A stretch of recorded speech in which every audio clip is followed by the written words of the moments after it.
Let's take a look at day 2 of COP28. I'm Julian Rogers, Climate Guardian updates just for you. Well, day 2 was also very busy, like day 1. But day 2 had some interesting news. One, a major injection of funds, and secondly, a very interesting discussion about climate finance. Who should help us better understand this than our own Racquel Moses from our UNFCC. She's heading up our accelerator program. Big challenge in our region is scale and access to funding. We can't afford to fund the transition wholly on our own. A lot of the carbon in the atmosphere did not produce wealth for us. And the storms that come wipe out our GDP, and we have to constantly rebuild. So we have to build not just physical resilience, but economic resilience. And those are the kinds of things that we work on. Another Caribbean person was Patricia, the Secretary General of the Commonwealth. She had something to say about the ability of the Commonwealth to respond to the crisis. 23% of the world's land area is in our Commonwealth. And the Commonwealth countries are stewards of more than 1/3 of the global ocean under national jurisdiction. And our member states are at the crosshairs of the climate crisis.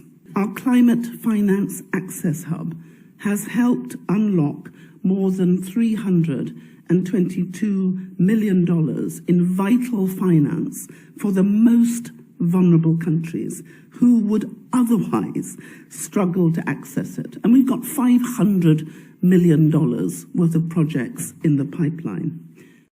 Well, there was even bigger news yesterday, and this was about a major injection of funds. Today, His Highness Sheikh Mohammed bin Zayed Al Nahyan launched a $30 billion catalytic climate fund.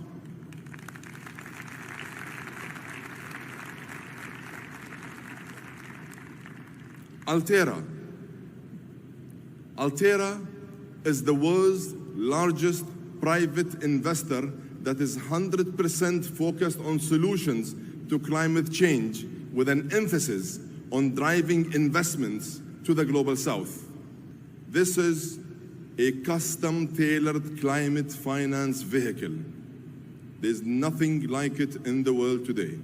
This is an investment that will give access to clean energy for millions of people.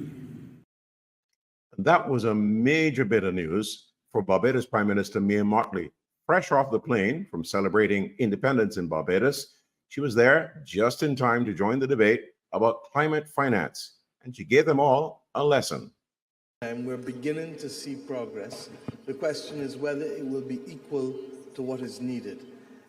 We believe, for example, that the capitalization of the Loss and Damage Fund is critical because it provides essential grant funds post-disaster, and that is absolutely necessary.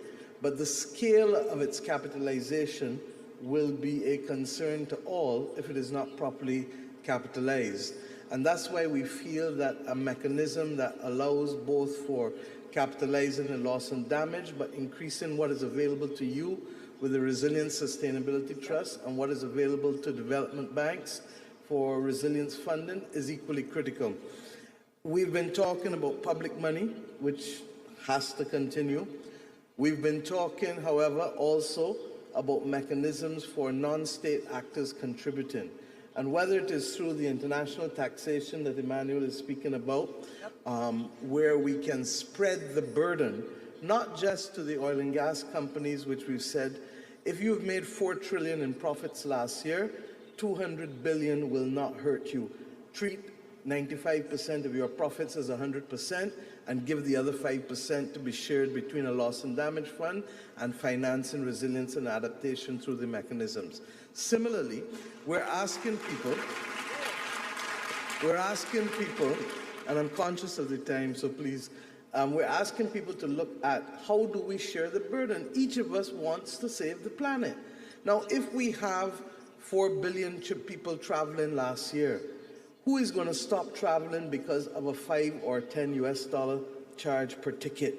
And that allows everybody to be able to share the burden, as William and Emmanuel are looking to do with the International Taxation Force. Similarly, you have $7 trillion in goods moving on ships last year.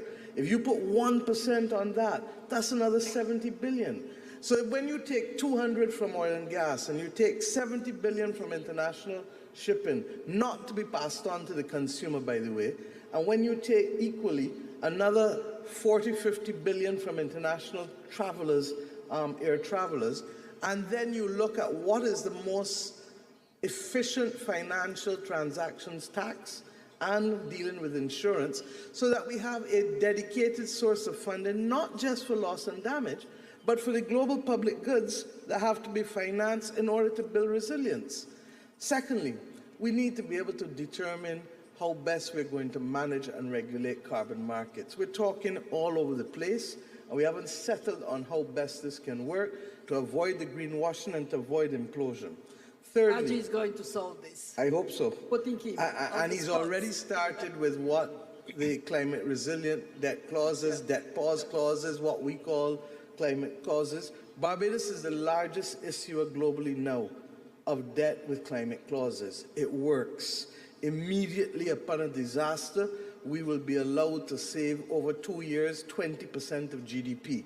That makes sense, because I don't need to be paying debt when I should be providing shelter or providing food immediately after a disaster. And we learned the hard way when Dominica had to pay money immediately upon that. And the last point I want to make is, where and how are we going to make decisions? Because that is what is holding us back. We get here, we talk. At the end of the day, how are we going to have a mechanism that can secure international taxation as efficiently as the world has imposed on us the global taxes and Pillar 2 with respect to the global minimum tax? How are we going to ensure that the voices of small countries who have a different reality, insurance works where insurable risk exists? And Emmanuel, I hope we can get that for other parts of the world. But my fear is in the Caribbean, it's already being seen as an uninsurable risk. We see the retreat of insurance companies in Florida. We see the absolute retreat of them in California with wildfires. So that is why we went for debt clauses, because it gives us access to money to deal with people who are uninsured and underinsured immediately after disaster. So I hope we can continue the conversation. Obviously, 3 minutes or 4 minutes can't get into the details of it, but suffice it to say that we have enough ideas. The problem is, where is the decision making going to be made, and who is going to be at the table to make the decisions? Because it isn't only about state actors, it's also about non-state actors. Barbados Prime Minister giving a lesson in climate finance as she appeared in a special forum on finance and philanthropy on day 2 of COP28. I'm Julian Rogers with the latest Climate Guardian report right here just for you. We'll continue to keep you up to date with the reports and, of course, the analysis as well. COP28, your time to act.